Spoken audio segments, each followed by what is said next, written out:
Listen closely. Can you hear it? That soft rustling in the walls of your mind, like moths eating through silk curtains you didn't know were there. That's the sound of realization, the slow, terrible understanding that you've been playing a game with rules written in a language you were never taught to read. There's an old Romanian folktale about a prince who fell in love with a witch disguised as a peasant girl. Every night, he would bring her gifts, golden combs, emerald rings, promises written in his own blood. And every morning, she would smile, accept them, and grow a little colder. The villagers whispered that she fed on his desperation, like others feed on bread. But here's what the story never tells you: she wasn't cruel. She was simply reflecting back exactly what he projected onto her. An endless void dressed in the shape of salvation.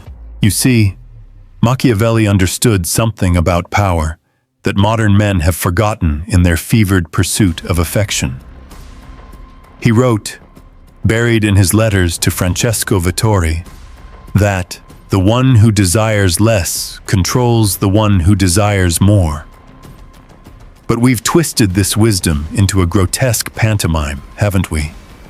We chase, we pursue, we text at 2 a.m. with our hearts hammering like trapped birds against our ribs, thinking persistence is strength, when really it's just advertising our poverty. Picture this: a man standing in the rain outside her apartment, holding flowers that are already beginning to wilt. The water runs down his face. Is it rain or something else? She watches from behind her curtain, not with love, not even with pity, but with the mild interest of a scientist observing a particularly predictable chemical reaction. This is you.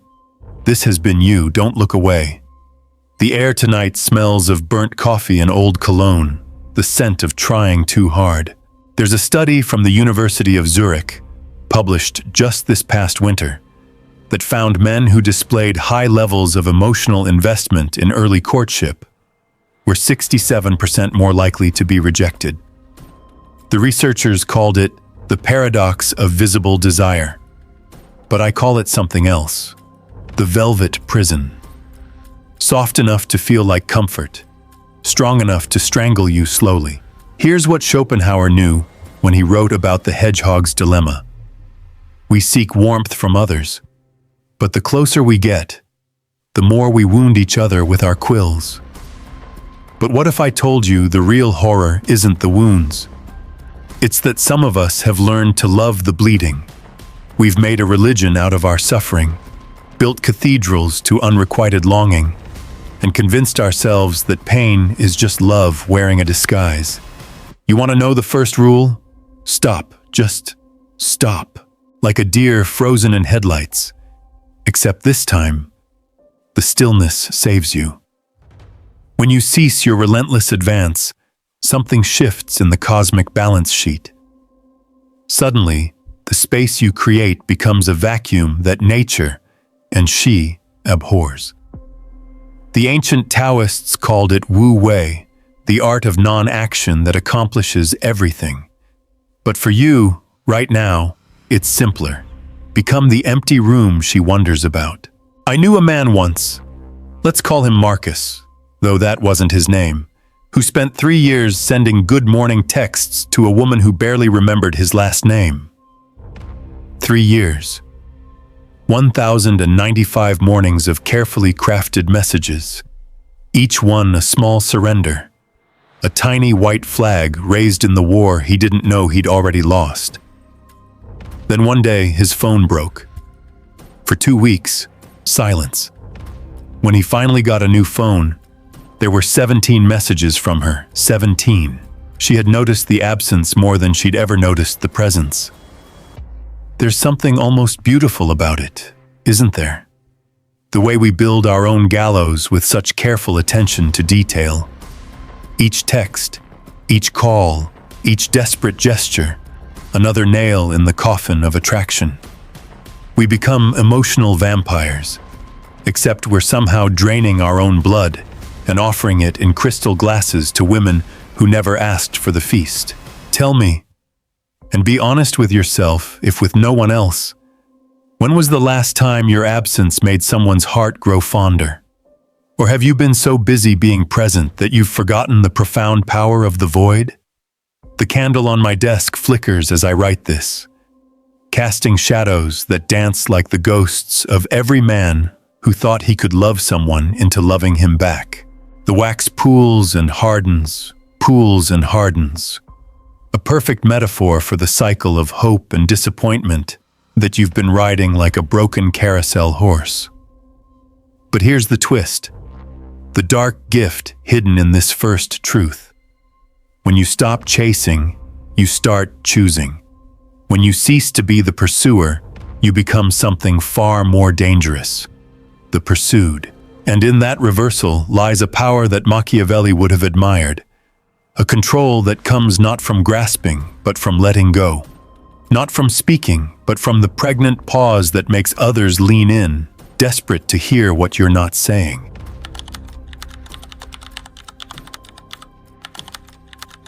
The greatest performance is appearing not to perform at all. There's a Japanese phrase, tada no mizu, which means just water. But water, you see, erodes mountains, fills every space it's given, and can be ice, steam, or the thing that drowns you, all while appearing to be nothing at all. This is the second truth, wrapped in simplicity like a razor in cotton wool. I once watched a spider in the corner of a Parisian cafe. It had built its web and then disappeared. Not moved, not hidden, simply became so still that even knowing it was there, my eyes would lose it. But every time a fly approached that corner, drawn by some invisible magnetism, the spider was suddenly, terrifyingly present. The waiter, wiping down tables with practiced boredom, told me the spider had been there for months. Elle attend, he said. She waits. This is what we've forgotten in our age of instant gratification and red receipts that betray our eagerness. Kierkegaard wrote that the most painful state of being is remembering the future, particularly the one you'll never have. But what if the future you're remembering is actually a prison you're building in real time, with every eager response, every immediate reply, every transparent display of interest? Picture the man who takes 3 days to respond to her text, not out of some calculated game, though that's what it becomes, but because he's genuinely lost in his own world. He's reading Pessoa by candlelight, or learning to make bread that actually rises, or staring at the ceiling at 3 a.m. thinking about how strange it is that we're all just consciousness trapped in dying meat. When he finally responds, it's brief, casual, like her message was just one of many pleasant but non-urgent things in his universe. Now picture her, phone in hand, used to the instant validation of immediate responses. His delay creates a void, and nature, psychological nature especially, abhors a void. Studies from MIT's Media Lab in 2024 found that delayed responses in digital communications increased perceived value by 340%. 340%. We value what seems scarce, even if that scarcity is just someone being too busy living to be constantly available. But here's where it gets deliciously dark. True indifference cannot be performed. The moment you're trying to seem indifferent, you've already lost. It's like trying not to think of a white elephant while simultaneously juggling flaming torches shaped like white elephants. The paradox would make Zen masters laugh and Western men weep. So what's the secret? Become genuinely fascinating to yourself. Fall so deeply in love with your own solitude that company becomes a choice, not a necessity. There's an old Sufi story about a man who meditated in a cave for 40 years. When he finally emerged, he was so radiant with self-containment that people would follow him through the markets, desperate for just a glance. He wasn't playing hard to get. He had become hard to get. The difference is everything. I smoke cigarettes on my balcony sometimes, a filthy habit, I know, and watch the couples pass below. You can always tell which one needs the other more. It's in the lean of their bodies, the angle of desperation dressed up as affection. The one who needs less stands straighter, walks slower, laughs like they have other options. Because they do, they always do. The French have a word, désintéressement. It means disinterestedness, but not in the way we use it. It's the practice of sublime detachment, of being so complete in yourself that others become interesting additions rather than necessary completions. It's what Machiavelli meant when he wrote that everyone sees what you appear to be, few experience what you really are. Let me ask you something, and don't answer quickly. Sit with the discomfort. When was the last time you were genuinely too interested in your own life to notice if she texted back? There's a violence to availability. Every time you respond immediately, you're saying, I was waiting, I have nothing better to do, you are my best option. Even if it's not true, that's the message encoded in the eagerness. We've become emotional fast food, available 24/7, hot and ready, and just as ultimately unsatisfying. Consider the man who doesn't have red receipts on, who sometimes forgets his phone at home, who can describe the last book he read better than her eye color. He's not cruel, he's sovereign. And sovereignty, my friend, is the most attractive quality in a universe full of people desperate to surrender theirs. A study from Stockholm University, released just this spring, found that individuals who displayed what they called benign neglect in romantic pursuits were rated 45% more attractive than those who showed consistent attention. Benign neglect. Let that phrase roll around in your mouth like expensive wine or cheap poison. The neglect that doesn't wound but creates space. The kind that says, I see you, but I also see everything else. The theater of indifference isn't about pretending not to care. It's about caring about so many things that no single person can consume all your attention. It's about becoming so rich in solitude that company becomes a luxury, not a necessity. It's about being the spider, not the fly, the water, not the stone it erodes. And here's the terrible, beautiful truth. The moment you truly achieve this indifference, you won't need it anymore, because you'll have become something far more dangerous than a man who knows how to play games. You'll have become a man who doesn't need to.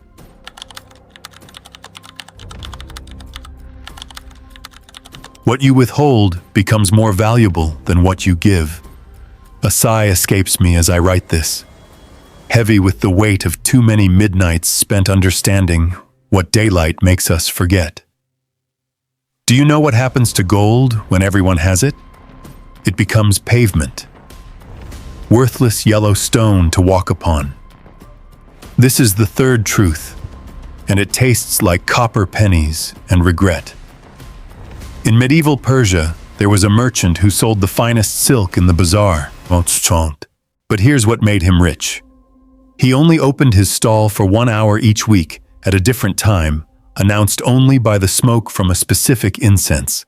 People would wait for days, scanning the air for that particular scent of amber and crushed roses. When he finally appeared, they would buy anything, everything, at whatever price he named. Not because his silk was better, it wasn't, but because scarcity had transformed commerce into devotion. This is what we do with our attention, our affection, our very presence. We flood the market until we're worth less than the effort it takes to notice us. Every good morning beautiful text, every heart emoji, every immediate response. We're printing emotional currency like a failing government, wondering why inflation has made our love worthless. Schopenhauer understood this when he wrote about the will to life making fools of us all, but even he didn't foresee a world where we could broadcast our desperation in real time, where every thought, every feeling, every moment of longing could be instantly transmitted, received, and dismissed before the next notification arrives. I'll tell you a secret that will sound like sacrilege. Love is not about giving everything. It's about the elegant brutality of selective generosity. It's knowing when your absence is a gift and your presence is a theft. There's a woman, let's call her Elena, though she'd hate that I'm telling you this, who once told me she fell in love with a man because he forgot their third date. Forgot. Not postponed, not rescheduled. Simply forgot it existed. She sat in a restaurant for an hour, burning with humiliation and fury. When she finally called him, he answered from a bookstore, genuinely surprised. "Was that tonight?" "God, I'm sorry. I found a first edition Baudelaire and lost track of everything." She married him 2 years later. You're probably thinking this is about games, about strategy, about manipulation dressed in philosophical clothing. You're wrong. It's about something far more dangerous. Authentic disregard for the traditional economy of romance. It's about being so wealthy in your own existence that you can afford to be careless with opportunities others would kill for. The neuroscience is delicious in its cruelty.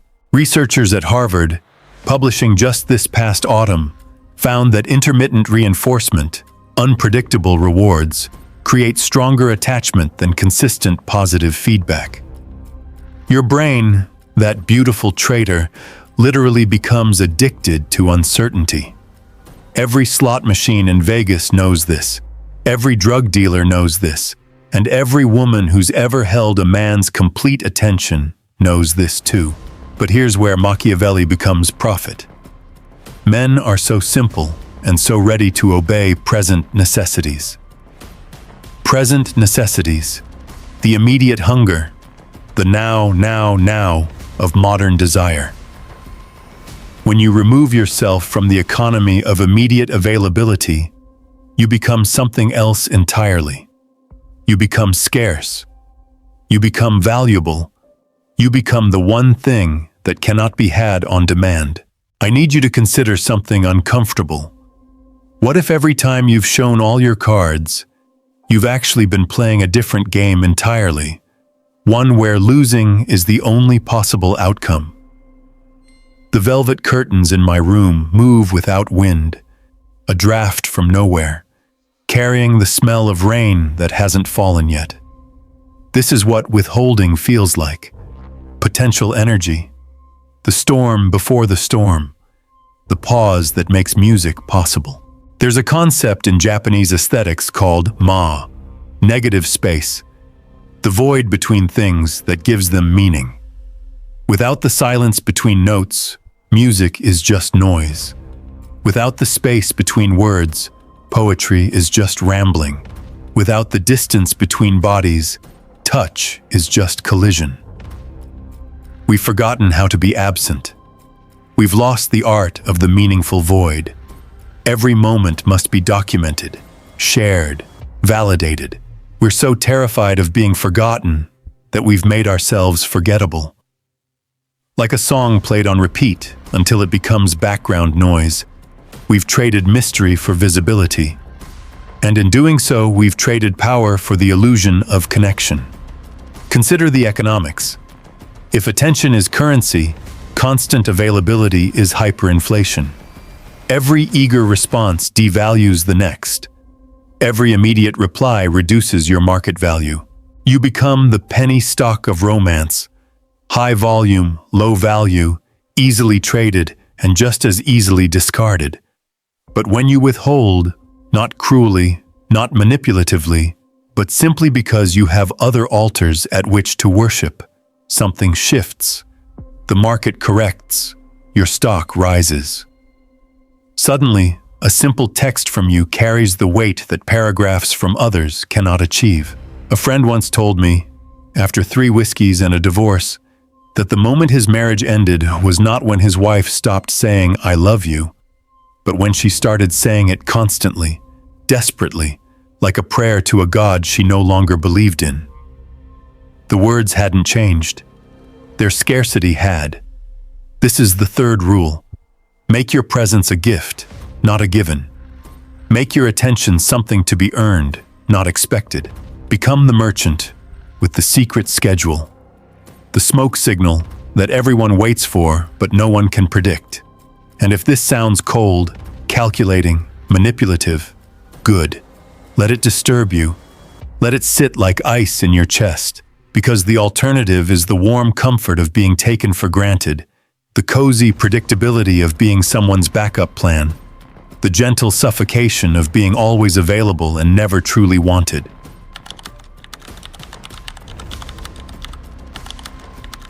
A man fully known is a man fully conquered. The candle has burned down to almost nothing now, and in its dying light, I'll tell you about the spaces between what we show and what we are. There's a moth circling the flame. How predictable, how perfect. And it knows nothing of the glass hurricane lamp that protects the fire from its desire. This is the fourth truth. Transparency is not intimacy. It's surrender. In the mountains of Tibet, there's a monastery where the monks wear masks during certain ceremonies, not to hide, but to become more themselves. They say the mask reveals what the face conceals. When I heard this, I laughed, bitter coffee in my throat, dawn crawling through Venetian blinds like a reluctant confession.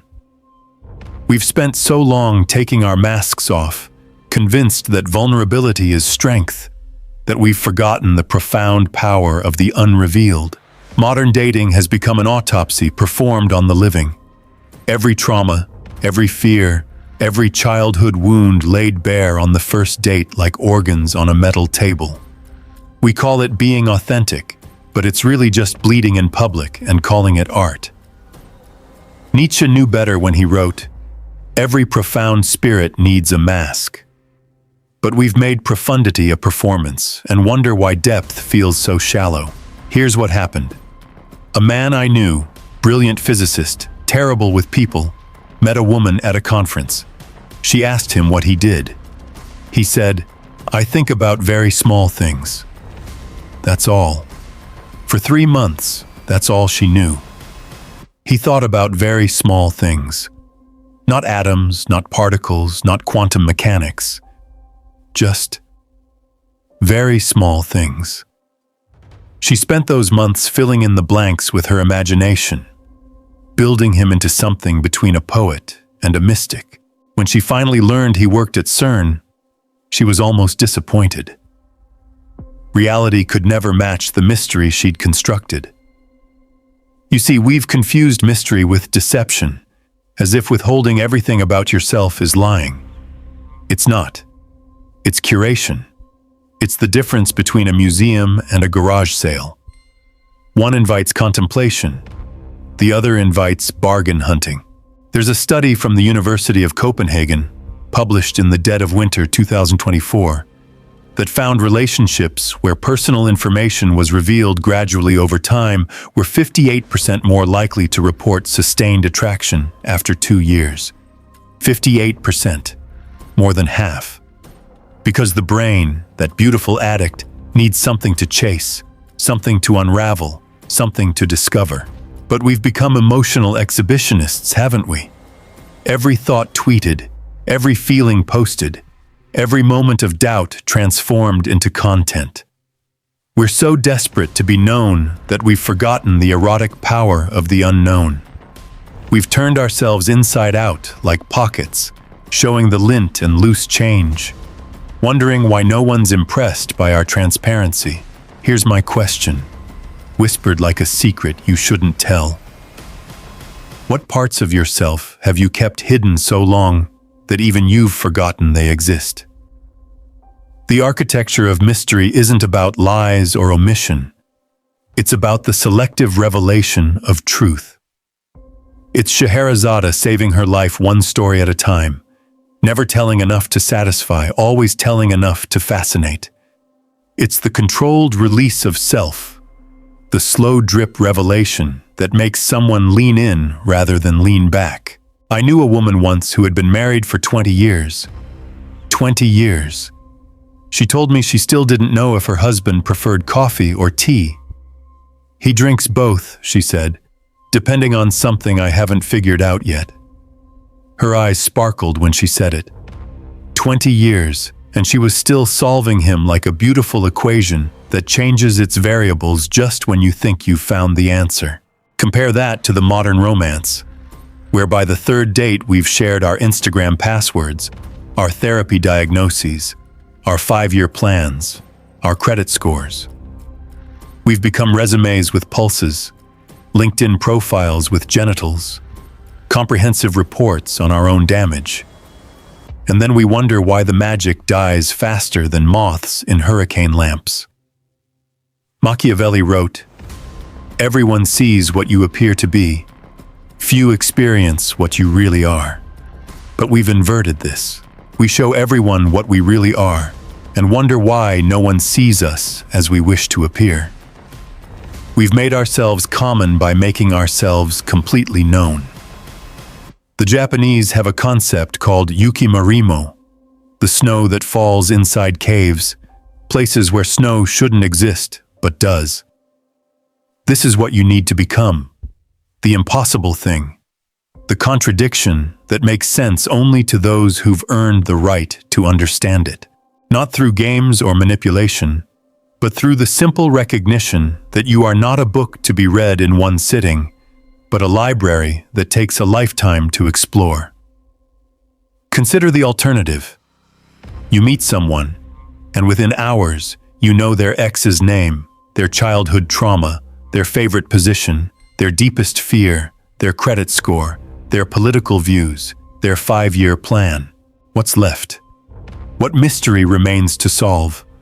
What reason is there to come back tomorrow, next week, next year? But the man who reveals himself like dawn, slowly, incrementally, with moments of stunning beauty between long stretches of gradual change, he becomes the story that never ends. He becomes the book you can't put down because you never know what the next chapter holds. This isn't about being secretive or withholding for manipulation. It's about understanding that familiarity doesn't breed contempt. Complete familiarity does. It's about recognizing that the unknown spaces in a person are where desire lives, where imagination plays, where possibility breathes. Build your mystery like an architect builds a cathedral, with intention, with hidden passages, with shadows that make the light more beautiful, with spaces that echo with unspoken possibilities. Let them discover you the way archaeologists discover ancient cities, one layer at a time, one artifact at a moment, always knowing there's more beneath the surface than above it.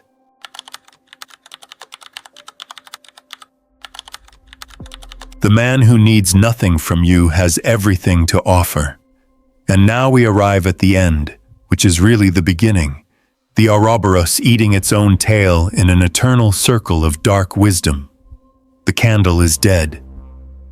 I write by moonlight now, or perhaps it's streetlight. Does it matter?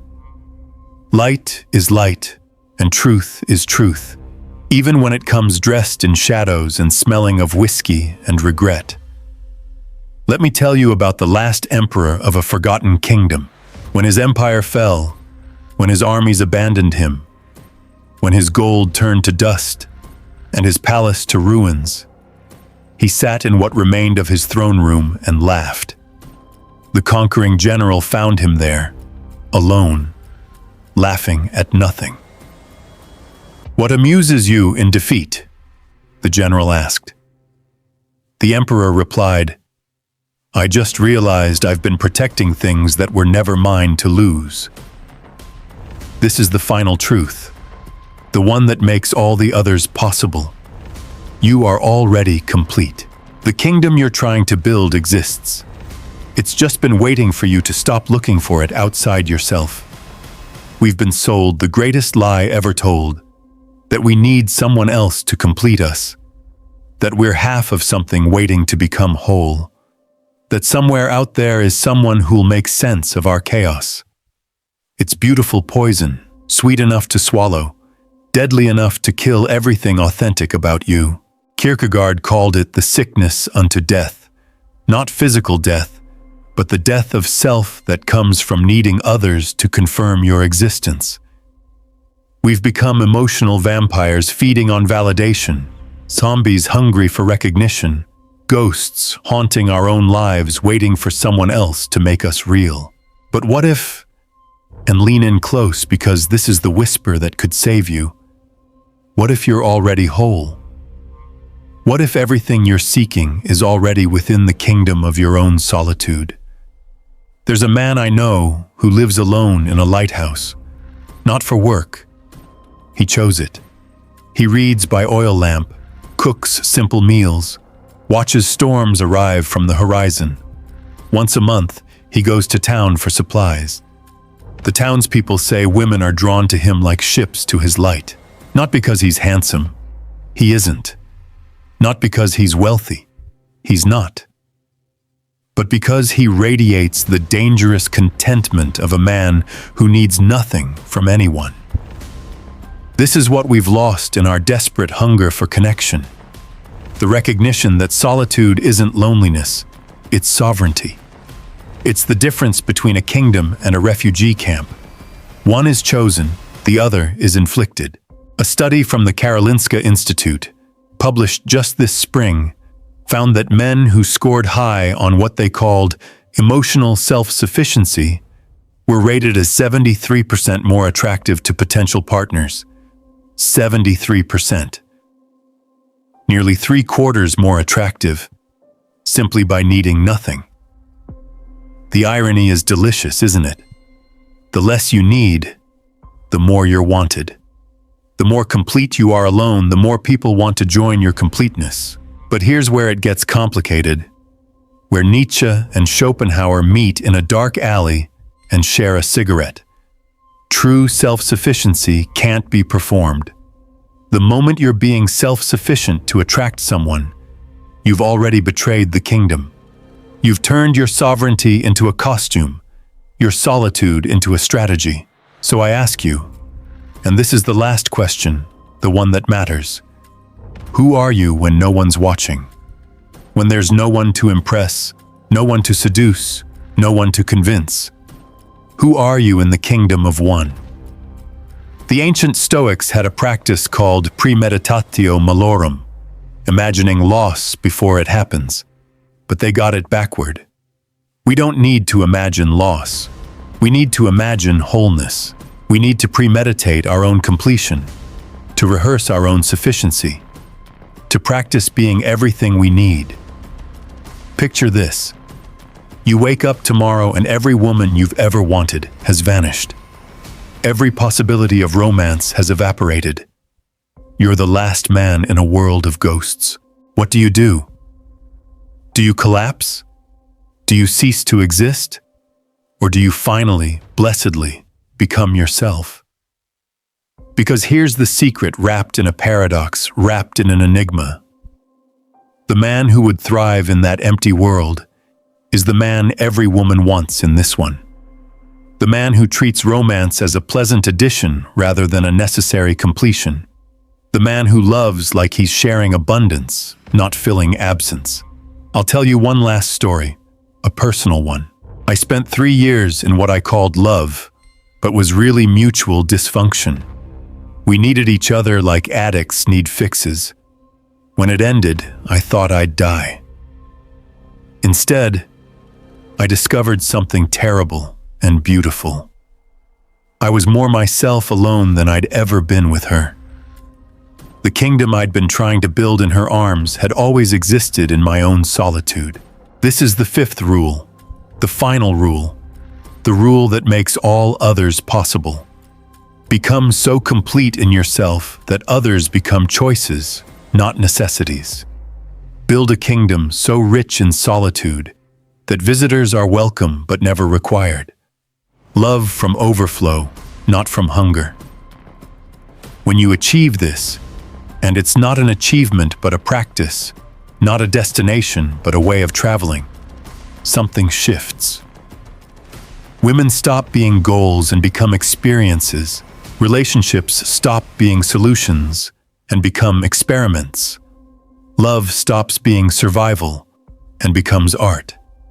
The moth finally found its way into the dead candle's wax. It's trapped now in the cooling paraffin, wings perfect, frozen in its final approach to the flame it never reached. But here's what the moth knows that we don't. It was never about reaching the flame. It was about being the kind of creature that flies toward light, even when the light burns, especially when it burns. You are not the moth. You are not the flame.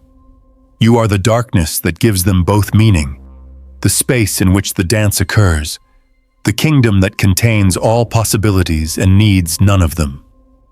Welcome to your sovereignty. Welcome to the silent war you win by refusing to fight. Welcome to the kingdom of one, where you are both ruler and ruled, complete and completing, alone and all one. The dawn is coming now, gray and uncertain. Somewhere, a man is waking up believing he needs someone else to make him whole. Somewhere else, a man is waking up knowing he's already complete. Which one are you? Which one will you choose to be?